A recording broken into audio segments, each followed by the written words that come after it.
What's up, Roland Empire? Today I want to talk to you guys about Call Me By Your Name. I'm going to give you a little kind of just quick up with this movie, obviously being not, in contention with the Academy Awards of the previous years. My thoughts on that was, I might have mentioned here and there a little bit with The Shape of Water. It was The Shape of Water, Get Out, and this one, Call Me By Your Name, that were the ones I really wanted to root for in the awards. The ones that I'm like, besides here and there, a few people like Roger Deakins, if these particular movies won these awards, these are the ones I would have been okay with. And Call Me By Your Name truly stands out as one of them. And I'm like, I really want to talk about it. I want to at least release a video showing my admiration for this movie, a little bit just what I think about it. So, spoiling ahead, in the end of the video, you're going to know already that I like this movie. Let's just delve into it a little bit. So it came out of nowhere, just like a usual Oscar movie does. You hear buzz about it. What's this movie? They call it the gay movie, and I'm like, let me see, okay? Because it has certain labels. It does have the demographic people want to see, that wants to go see it. But I'm like, let me see this movie, see if I relate to it. What kind of movie can I get out of this movie? And I'm glad I did not miss out on this movie. I appreciated everything from this film. This really is a work of art. You have movies that you can consider movies, okay? And then you have those that are film that come out. This is truly a film. I adored everything from the acting, the directing, the music, just what went on. There's so much. Okay, so Call Me By Your Name is basically like a coming to age story, when a younger person has these certain feelings for an older person, and then it's just one of those summer night vacations, just when when you have all this downtime, you go into a vacation, and for a few months, you have fun, you explore, you live a little, you see something different from yourself before you have to go back to reality. That's kind of basically what this movie is. And and then it's led on by these two good performances, great performances from Timothée Chalamet and Armie Hammer, especially too. Great to see him give another good performance again. The Social Network has been a while, and he was really good in that. I wanted to see him in something else. And so these guys are the ones that we follow the most, and I'm gonna start right there. Their performances were really great. You felt it. It wasn't very forced on. You knew that they were resenting each other, and then as the summer stay and vacation over, like in Paris, wherever Timothée Chalamet's parents are from, and where Armie Hammer goes to visit, so he can be like an intern for his father's.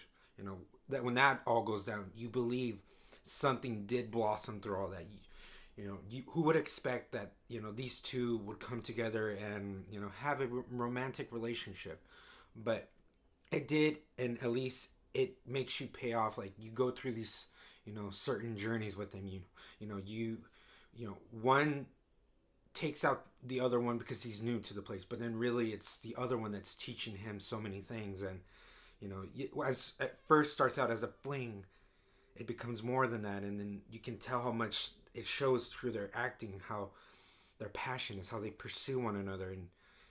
And what's great about all this is, you don't have to be a certain demographic. You relate to the situation no matter how you see it from a point of view, because it is open where you can envision it in many ways, and you just understand whether it's a relationship thing, whether it's a best kind of friendship thing, a kind of student learning with a mentor. It's just someone that takes him along, show her or him how it feels like just to kind of have a good time. And I adore that. And then the music that complements it, the direction that follows it, it all complemented one another. Good job on the director. I loved seeing how he just took something that could have been very stationary, give it this nice flow, this work where if you don't see it, if they don't tell you about it, about it visually. You understand the certain decisions they do. You understand what these messages mean when one goes out and tries to do something out of the ordinary. Okay, it just tries to tries to go out and just explore and have fun. It shows with everything, with it, just not just it doesn't spoon feed it you any information. You can look at it, and if you interpret it the right way or in a certain way, you can adore to the messages that the movie tries to convey. And I loved how, you know, it treated the audience like, you know, you knew what you were going into for watching this movie.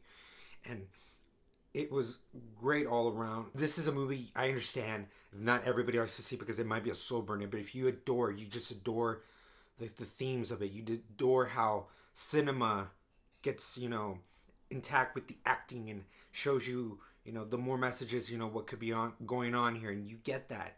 This is what you want. You're a cinephile. This is what you will adore, and this kind of movie is what you would want in a movie. This is what should be deserved awards when you know you're going for the full 100% spectrum of art of film.